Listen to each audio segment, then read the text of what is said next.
PM Modi के 4 राजनीतिक हनुमान जो 2024 में जिताएंगे चुनाव। 2034 तक की रणनीति तैयार। कौन है वो 4 चाणक्य जो अमित शाह को करेंगे रिप्लेस? मोदी की नई टीम में कई छुपे रुस्तम। पीएम मोदी ने स्थापना दिवस पर दिलाई हनुमान जी की याद, अपने हनुमानों की ओर किया इशारा।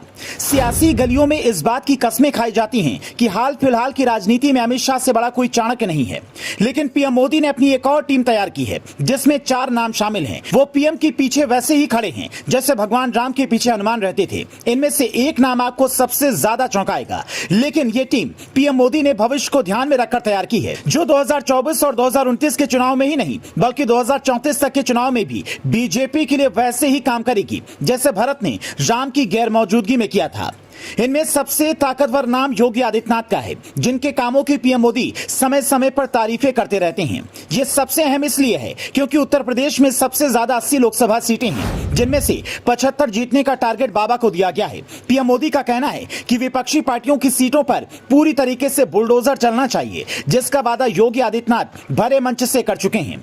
चुनाव के दौरान पूरे भारत में योगी आदित्यनाथ की रैलियों की डिमांड है। इस लिस्ट में दूसरा नाम है हेमंता बिस्वा शर्मा। जूनियर अमित शाह के नाम से मशहूर असम के सीएम को हिंदुत्व के आगे रखने का जिम्मा दिया गया है। वो कांग्रेस से आए हैं और किसी जमाने में राहुल गांधी के करीबी हुआ करते थे, तो उनके अंदर की कमजोरियों को वो अच्छे से जानते हैं। इसलिए पीएम मोदी ने हेमंता के हाथ में बड़ी मशाल थमा रखी है, जिसे वो जलाए रखेंगे तो पूरे भारत में उसका असर पड़ेगा। पूरे नॉर्थ ईस्ट की जिम्मेदारी हेमंता बिस्वा शर्मा को दी गई है।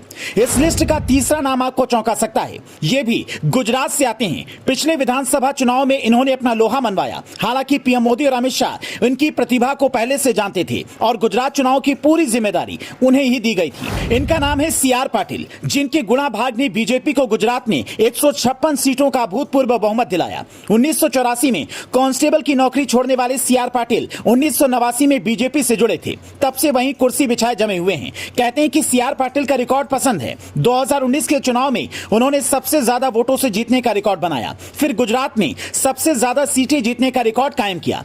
इस लिस्ट में चौथा नाम है विदेश मंत्री एस जयशंकर का, जो काम तो विदेशों में करते हैं, लेकिन बीजेपी का वोट भारत में बढ़ जाता है क्योंकि पीएम मोदी के जिन कामों की सबसे ज्यादा तारीफ होती है उनमें से एक विदेश नीति है, जिसके हर फैसले में एस जयशंकर की राय होती है। पीएम मोदी उनसे बिना पूछे विदेश से जुड़ा कोई फैसला आजकल नहीं लेते हैं। रूस यूक्रेन युद्ध के दौरान जो रुख भारत ने अपनाया और अमेरिका को कोने में लगाया, उसका सेहरा भी जयशंकर के सिर पर ही बनता है। कहा जाता है कि ये राय पीएम मोदी को एस जयशंकर ने ही दी थी कि अब हमारे सामने कोई खड़ा होने की कोशिश नहीं करेगा। दुनिया को अपनी पावर दिखाने का सही समय है। आप सोच रहे होंगे अमित शाह का नाम इस लिस्ट में क्यों नहीं है, तो अमित शाह अब उस लेवल पर पहुंच गए हैं कि जहां बहुत मामला फंसता है तभी बीजेपी उन्हें याद करती है, क्योंकि फिलहाल बीजेपी के सबसे बड़े चाणक्य तो वही हैं, लेकिन भविष्य के लिए पीएम मोदी ने यह टीम तैयार की है जो लंबे समय तक बीजेपी को चुनाव जितवा सकती है। आपको क्या लगता है, इनमें से कौन सा नेता सबसे ज्यादा सीटें दिलवा सकता है? कॉमेंट करके हमें बताएं। Bureau report, news flash.